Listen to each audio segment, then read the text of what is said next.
Fala, galera! Mas que porra de tema é esse, Ju? Você tá maluco? É, que na verdade eu não consegui pensar num título melhor pra expressar a ideia que eu quero passar. Mas a parada é que esses últimos anos todos vêm sendo marcados por várias desconstruções sociais, de costume, de paradigma e até de vocabulário. E uma das polêmicas é de por que quando umas pessoas vão tentar ofender uma mulher, elas apelam pra sexualidade da pessoa. Ah, é um plano machista de dominação mundial do patriarcado. Não, pera aí, vamos com calma. Olha o maniqueísmo aí, ó. Bom, antes de começar, vou fazer duas observações importantes. A primeira é de que quem me acompanha desde o começo deve ter percebido que eu diminui bastante os palavrões no meio dos vídeos, porque tinha muita gente pedindo pra passar os vídeos em sala de aula e tal, então eu achei necessário fazer isso. Mas nesse vídeo aqui não vai ter como, porque o tema gira em torno especificamente de palavrões, então eu vou ter que falar muito palavrão nesse vídeo e vai ser inevitável. E a segunda observação é de que é fato que esse tema é polêmico e existem várias interpretações diferentes sobre isso. Mas a proposta aqui desse vídeo é trazer uma nova interpretação, aprofundando um pouco mais esse debate e gerando novos argumentos para essa discussão. Por isso o vídeo vai ser separado em duas análises complementares, uma biológica e outra voltada para o social. Por isso eu peço que vocês assistam o vídeo inteiro, porque senão pode ser que você não entenda direito o que eu quis dizer e saia por aí repetindo um monte de merda, falando que fui eu que disse. Beleza? Tamo combinado? Então, vambora! Bom, como sempre, se a gente quiser entender o que acontece no dia a dia, não adianta tentar procurar só no presente. A gente precisa olhar lá pra trás. E quando eu digo pra trás, eu tô falando de milhares e milhares de anos atrás, quando a seleção natural ainda era muito forte sobre a nossa espécie. Uma observação interessante é de que a natureza não seleciona necessariamente o mais forte. Ela seleciona quem conseguir se reproduzir mais. A tendência é que seja o mais forte, mas nem sempre. Às vezes o mais forte morre enquanto o mais fraco vai lá e se reproduz na espreita. E uma diferença óbvia entre o homem e a mulher é o número de filhos em que eles podem produzir dentro de um mesmo período. Por exemplo, dentro de 2 anos, uma mulher pode gerar normalmente 2 filhos, a não ser que ela tenha trigêmeos ou tenha filhos precoces. Enquanto isso, dentro desse mesmo período, o homem pode gerar, sei lá, 300 filhos.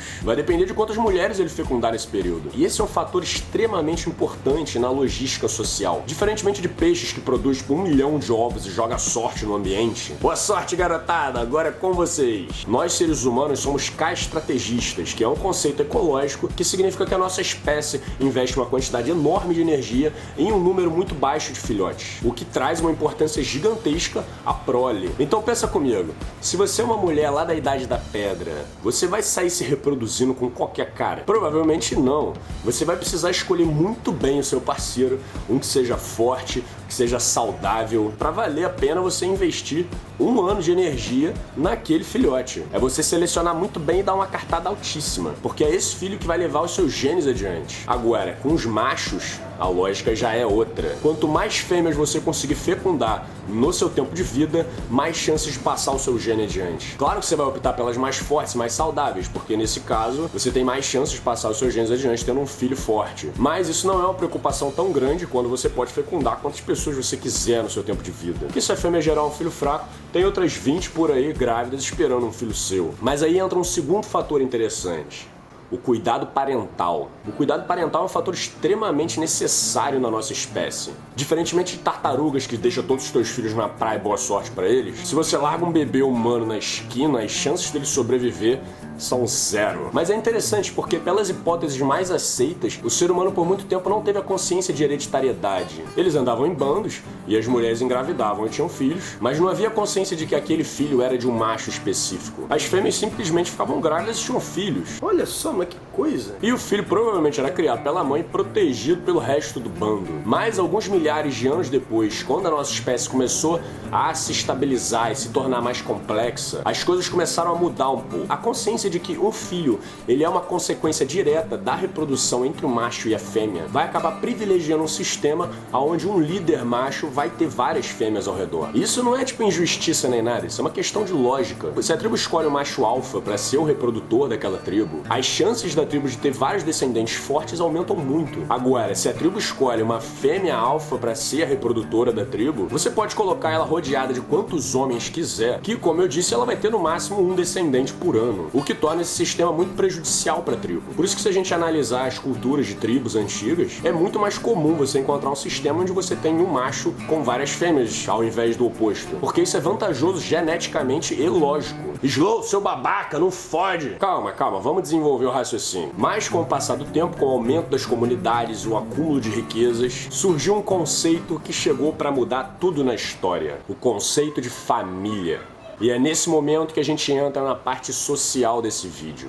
Ainda em um cenário social bem antigo, se você acumulou muitas riquezas durante a sua vida, quem é que ia ficar com elas quando você morrer? O Estado, que não existia? Vai enterrar no quintal? Não. A riqueza provavelmente vai acabar ficando com os seus parentes mais próximos. Isso é muito interessante, cara, porque no momento em que começou a surgir o acúmulo de riquezas e o conceito de família, a preocupação genética acabou sendo deixada de lado por interesses culturais. Por exemplo, se você é muito rico e tem 30 filhos, quem é que vai herdar essa riqueza? As chances dos 30 começarem a entrar na porrada e se matarem por causa disso é gigantesca. Ah, mas Slow, aí é seleção natural também, ó. Dentro dos 30 filhos, o mais forte vai vencer e ele vai ficar com as riquezas todas. Não é tão simples assim, cara. Agora a gente tá lidando com variáveis sociais, o que envolveria o interesse de terceiros, e uma briga dessa duraria séculos para ser resolvida. Então, nesse caso, a saída foi, primeiro, evitar ter vários filhos e mulheres, para que você não acabe diluindo a riqueza entre várias outras famílias diferentes. Inclusive, é por isso que várias famílias reais casavam os parentes entre eles, e os membros da igreja também não podem ter filhos. E segundo, estabelecer regras de herança, onde geralmente quem herda as riquezas é o filho primogênito. Beleza, então com uma estrutura familiar bem definida, vem junto um dos fatores mais influentes da sociedade humana: o status social.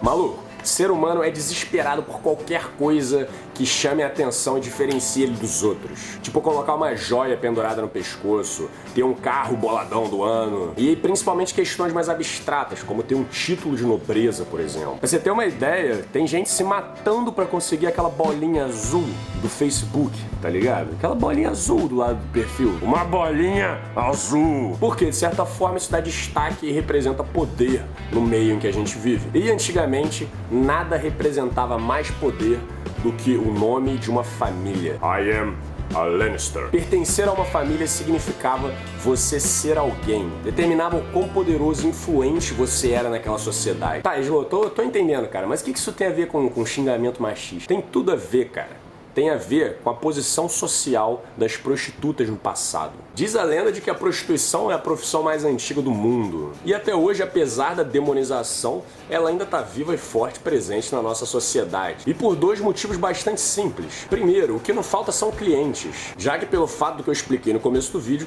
o homem não tem aquela preocupação toda com quem vai ser o parceiro dele, já que ele não engravida. E segundo, é de que a mulher não precisa de nada além do próprio corpo para realizar esse trabalho. Então, claro que a prostituição é uma opção válida e que deve ser respeitada pelas mulheres que optam por isso. Mas é evidente que a prostituição era uma opção tentadora para as mulheres pobres que não tinham nada a oferecer além do próprio corpo. Claro que sempre existiram bordéis de luxo, com prostitutas caras e ricas, mas a grande maioria eram de prostitutas baratas. E uma das características mais banais da sociedade é de sempre recriminar as camadas mais baixas e de mais fácil acesso. Ou seja, enquanto um homem era criado ouvindo: você tem que estudar muito para quando você crescer, você não acabar virando um faxineiro, você tem que honrar o nome da sua família. As meninas cresciam ouvindo que elas não poderiam ser prostitutas e deveriam arrumar um marido rico para casar. Vocês estão entendendo? É uma questão de preservação de riqueza e status social. E além da prostituição pertencer a uma camada popular, nenhuma menina nobre poderia se arriscar se prostituindo, porque